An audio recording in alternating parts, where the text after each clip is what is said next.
وهدى ورحمة للمؤمنين. اعوذ باللہ من الشیطان الرجیم، بسم اللہ الرحمن الرحیم۔ سورۃ البقرہ آیت 253۔ تلک الرسل، یہ رسولوں کی بات ہو رہی ہے، اور پچھلی آیت کا اختتام اس بات پر ہوا تھا وَإِنَّكَ لَمِنَ الْمُرْسَلِينَ، اور بلا شبہ آپ صلی اللہ علیہ وآلہ وسلم پیغمبروں میں سے ہیں۔ تو اب پیغمبروں کی بات ہو رہی ہے کہ یہ تمام پیغمبر فضلنا، ہم نے فضیلت دی ان کو، بعضہم ان میں سے بعض کو، علی بعض بعض پر۔ اللہ سبحانہ وتعالیٰ نے پیغمبروں میں سے بعض کو بعض پر فضیلت دی ہے۔ منہم من کلم اللہ، ان میں سے کچھ سے اللہ نے کلام کیا، جیسا کہ ہم جانتے ہیں کہ حضرت موسیٰ علیہ السلام سے اللہ تعالیٰ نے کوہ طور پر کلام کیا، نبی صلی اللہ علیہ وآلہ وسلم سے اللہ تعالیٰ نے معراج کے موقع پر کلام کیا۔ وَرَفَعَ، اور بلند کیا، بَعْضَهُمْ ان میں سے بعض کو، درجات میں۔ اللہ تعالیٰ نے بعض پیغمبروں کو بعض سے درجوں میں بلند کیا، جیسے کچھ کو زیادہ عزت عطا کی، کچھ کو زیادہ مرتبہ ملا، اللہ کی زیادہ مہربانی ہوئی ان پر، کچھ کو علم بہت زیادہ دیا گیا، حکمت زیادہ دی گئی، کچھ پیغمبروں کو حکومت بہت بڑی دی گئی، بہت بڑی بادشاہت دی گئی۔ تو اس طرح اللہ تعالیٰ نے ان کے درجات کو بلند کیا۔ وَآتَيْنَا، اور دی ہم نے، عیسیٰ ابن مریم البینات، عیسیٰ ابن مریم کو بینات، کھلی کھلی نشانیاں، معجزات۔ عیسیٰ ابن مریم کو، حضرت عیسیٰ علیہ السلام کو بہت بڑے بڑے معجزات دیے گئے تھے۔ وَأَيَّدْنَاهُ، اور تائید کی گئی ان کی، بروح القدس، ساتھ روح القدس کے۔ روح القدس سے مراد حضرت جبرائیل علیہ السلام ہیں، فرشتوں کے سردار۔ ان کی مدد کی گئی، حضرت عیسیٰ کی مدد کی گئی روح القدس کے ساتھ۔ اور حضرت عیسیٰ کو کون سے معجزات دیے گئے تھے؟ جیسے قرآن پاک میں ہی آگے چل کے ہم پڑھیں گے کہ مٹی کا پرندہ بناتے تھے، پھونک مارتے تھے، وہ اڑنے لگتا تھا بِإِذْنِ اللہ۔ اور ان کے زمانے میں طب جو تھا وہ بہت زیادہ اس کا رواج تھا، تو ان کو ایسی خصوصیت دی گئی تھی کہ وہ مردوں کو زندہ کر لیا کرتے تھے بِإِذْنِ اللہ، اللہ کے اذن سے، اللہ کی مدد سے۔ تو اس طرح اللہ تعالیٰ نے بعض پیغمبروں کو بعض پر فضیلت دی ہے، لیکن امتوں کو کیا حکم ہے کہ امتیں سب پیغمبروں پر ایمان لے کر آئیں، سب کو مانیں، کسی میں بھی فرق نہ کریں، کیونکہ اگر امتیں جو ہیں سب پیغمبروں کو نہیں مانیں گی، بائسڈ ہو جائیں گی، تو پھر کیا ہوگا؟ اختلاف پیدا ہوگا۔ اور اختلاف ہم دیکھتے ہیں کہ پیدا ہوا۔ حضرت موسیٰ علیہ السلام کی جو فالوورز تھے، جو امت تھی بنی اسرائیل، انہوں نے حضرت عیسیٰ علیہ السلام کو نہیں مانا۔ اصل میں ہوتا یہ کہ امت اپنے پیغمبر کو ایک بہت ہائی سٹیٹس پر بٹھاتی ہے، پھر جب نیا پیغمبر آتا ہے تو بائسڈ ہو جاتی ہے امت، اس پیغمبر کو پھر نہیں مانتی۔ تو اللہ تعالیٰ نے تو بعض کو بعض پر فضیلت دی ہے، لیکن ہم لوگوں کو کیا کرنا ہے؟ سب پیغمبروں پر ایمان لے کر آنا ہے۔ اور حضرت موسیٰ کے فالوورز نے حضرت عیسیٰ کو نہیں مانا۔ حضرت عیسیٰ کے فالوورز جو تھے، نصارہ جن کو کہا جاتا ہے، انہوں نے نبی صلی اللہ علیہ وآلہ وسلم کا انکار کر دیا۔ اور بنی اسرائیل جو تھے، حضرت موسیٰ کے فالوورز، انہوں نے بھی نبی صلی اللہ علیہ وسلم کا انکار کر دیا۔ تو اس طرح اختلاف پیدا ہوا۔ تو اللہ نے بعض کو بعض پر فضیلت دی ہے، لیکن ہمارے لیے کیا حکم ہے؟ اور یہ ہمارے ایمان کا حصہ ہے، ہمارا عقیدہ ہے کہ ہم تمام پیغمبروں پر ایمان لانے والے ہیں، جبکہ ہمیں پتہ ہے کہ ہمارے نبی صلی اللہ علیہ وآلہ وسلم کو باقی پیغمبروں پر فضیلت ہے۔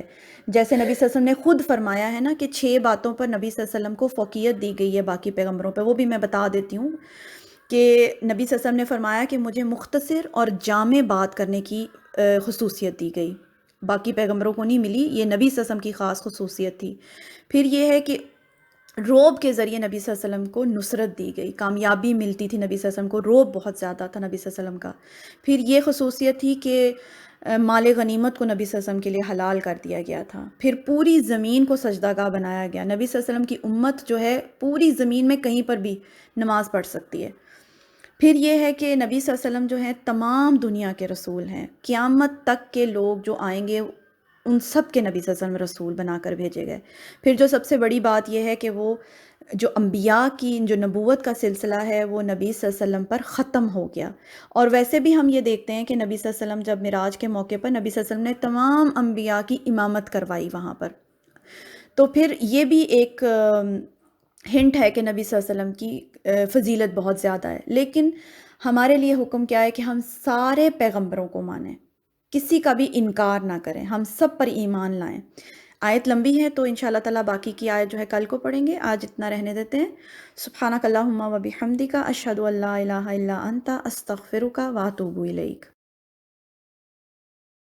اعوذ باللہ من الشیطان الرجیم، بسم اللہ الرحمن الرحیم۔ ہم پڑھے تھے آیت 253۔ اس میں ہم نے پڑھا کہ اللہ تعالیٰ نے اس دنیا میں جو پیغمبر بھیجے تو بعض کو بعض پر اللہ نے فضیلت دی، لیکن جو قومیں ہیں، قوموں کو حکم یہ تھا کہ وہ ایک نبی کا وقت رسالت جب مکمل ہو جائے، یعنی وہ نبی جب اس دنیا سے چلے جائیں تو ان کی قوم کو حکم یہ تھا کہ وہ نئے نبی کی رسالت کو قبول کر لیں۔ لیکن دیکھا یہ گیا کہ قوموں نے بائسڈ ہو گئیں، تعصب کا شکار ہو گئیں، اور ایک نبی کی قوم نے دوسرے نبی کی رسالت سے انکار کر دیا، جس سے کیا ہوا؟ اختلاف ہوا، فساد ہوا زمین میں۔ اور یہاں اللہ تعالیٰ کہہ رہے ہیں وَلَوْ شَاءَ اللَّهُ، اور اگر چاہتا اللہ، مَقْتَتَلَ الَّذِينَ مِن بَعْدِهِمْ مِن بَعْدِ مَا جَاءَتْهُمُ الْبَيِّنَاتُ، اگر اللہ چاہتا تو نہ لڑتے یہ لوگ جو ان کے بعد آئے، اس کے بعد کہ ان کے پاس کھلی کھلی نشانیاں آ چکی تھیں۔ یہاں پر اس چیز کی طرف اشارہ ہے کہ اللہ تعالیٰ کا ہدایت دینے کا، کسی قوم کو ہدایت دینے کا طریقہ کیا ہے؟ جبر نہیں کرتے۔ اللہ تعالیٰ نے ہر قوم کو چوائس دی ہے، آزادی دی ہے کہ وہ مانے یا نہ مانے۔ اب امتحان یہی ہے اس قوم کا کہ آیا کہ وہ تعصب کا شکار ہوتی ہے، بائسڈ ہوتی ہے، یا وہ اللہ کے نبی کو مان جاتی ہے۔ یہ امتحان ہوتا ہے قوموں کا، اور اس میں اللہ کا طریقہ کیا ہے جس کو سنت اللہ کہیں گے، وہ کیا طریقہ ہے؟ اور قرآن میں بہت جگہ یہ بیان بھی ہوا ہے اللہ کا طریقہ۔ اللہ جبر کا طریقہ اختیار نہیں کرتے۔ اللہ تعالیٰ جو ہے اس چیز کی آزادی دیتے ہیں قوم کو کہ وہ چاہے تو مان جائے، چاہے تو نہ مانے۔ پہچان لیکن جاتی ہیں قومیں، ہر قوم پیغمبر کو پہچان جاتی ہے کیونکہ ان کو کھلی کھلی نشانیاں دی گئی ہیں، پیغمبروں کو معجزات دیے گئے ہیں۔ جیسے کیا معجزات ملے تھے، اور معجزات قوم کی اس وقت کے چیلنج کو بیٹ کرنے کے لیے معجزات دیے گئے۔ جیسے حضرت موسیٰ علیہ السلام کو معجزہ دیا گیا تھا کہ وہ لاٹھی پھینکتے تھے، وہ سانپ بن جاتا تھا۔ چونکہ حضرت موسیٰ کی قوم میں جادو کا زور بہت زیادہ تھا، اس لیے ان کو ایسا معجزہ دیا گیا، لوگ ان کو نبی مان گئے۔ لیکن جب حضرت عیسیٰ آئے، حضرت عیسیٰ کو کیا معجزہ دیا گیا تھا؟ ان کے وقت میں طب کا بڑا رواج تھا، تو حضرت عیسیٰ کو ایسی خصوصیت دی گئی کہ وہ مردوں کو زندہ کر لیتے تھے۔ تو جو حضرت موسیٰ کی قوم تھی وہ نبی کی واضح نشانیاں دیکھ رہی تھی، لیکن حضرت عیسیٰ کا انکار کر دیا، تعصب کا شکار ہو گئے۔ نبی صلی اللہ علیہ وآلہ وسلم کے زمانے میں فصاحت و بلاغت اور شعر و شاعری کا بہت زور تھا، تو نبی صلی اللہ علیہ وسلم کو ایک ایسا کلام دیا گیا جس نے اس زمانے کے چیلنج کو بیٹ کیا۔ اور نبی صلی اللہ علیہ وسلم کے بارے میں قرآن پاک میں آتا ہے کہ یہ لوگ نبی صلی اللہ علیہ وسلم کو ایسے پہچانتے تھے جیسے اپنے بیٹوں کو پہچانتے ہیں۔ جان گئے تھے کہ نبی سچا ہے، لیکن رسالت سے انکار کر دیا۔ کیوں؟ تعصب کا شکار ہو گئے۔